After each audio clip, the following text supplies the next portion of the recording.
அன்பு நண்பர்களே, அனைவருக்கும் அன்னை சமையல் உமாவின் அன்பான வணக்கங்கள். இன்றைக்கி அன்னை சமையலில் பார்க்க போகிறது மஷ்ரூம் ஃப்ரைட் ரைஸ். இது நம்ம ஹோட்டலில் விரும்பி சாப்பிடுவாங்க.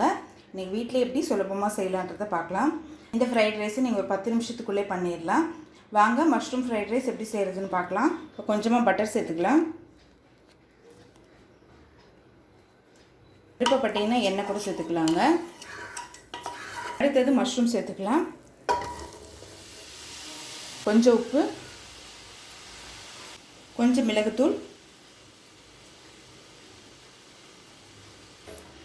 இப்போ மஷ்ரூமை நல்லா வதக்கிக்கலாங்க. மஷ்ரூம்லேருந்து நல்லா தண்ணி விடுங்க. அதனால் ஹை ஃப்ளேமில் ஒரு 5 நிமிஷம் வச்சுருந்தீங்கன்னா போதும், நல்லா வெந்துடும். இப்போ பாருங்கள், மஷ்ரூம் நல்லா வெந்துருச்சு. அதே நேரத்தில் குழையவும் இல்லை. இதை எடுத்து தனியாக வச்சிடலாம். கடாயில் தேவையான அளவு எண்ணெய், பொடியாக நறுக்கின பூண்டு,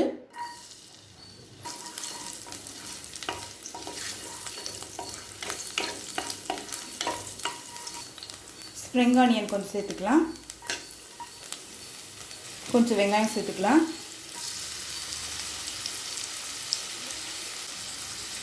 கொஞ்சம் பச்சை மிளகாய்,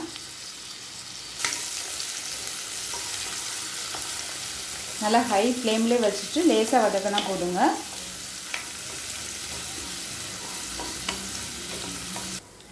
அடுத்தது 1 teaspoon soya sauce, 1 teaspoon chilli sauce,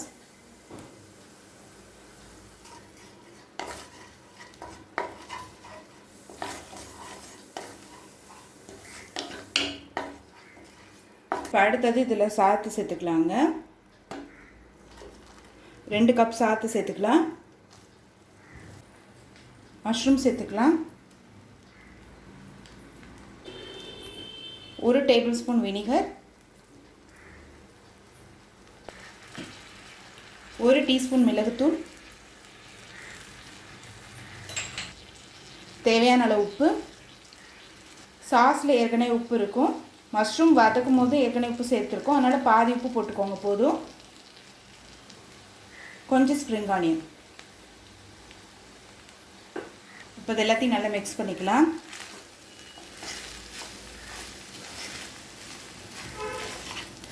ரொம்ப சுலபமாக செய்யக்கூடிய ஒரு ஃப்ரைட் ரைஸுங்க அது.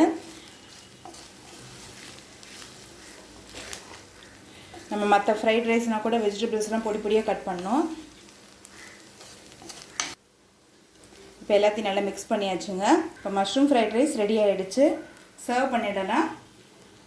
இப்போ சுவையான மஷ்ரூம் ஃப்ரைட் ரைஸ் ரெடி ஆகிடுச்சுங்க. ரெசிபியை ட்ரை பண்ணி பாருங்கள், கண்டிப்பாக உங்களுக்கே பிடிக்கும். ரெசிபி பிடிச்சிருந்ததுன்னா வீடியோவை லைக் பண்ணுங்கள், கமெண்ட் பண்ணுங்கள், ஷேர் பண்ணுங்கள். இது வரைக்கும் அன்னை சமையல் சேனலை சப்ஸ்கிரைப் பண்ணுறேன்னா சப்ஸ்கிரைப் பண்ணுங்கள். தேங்க்யூ.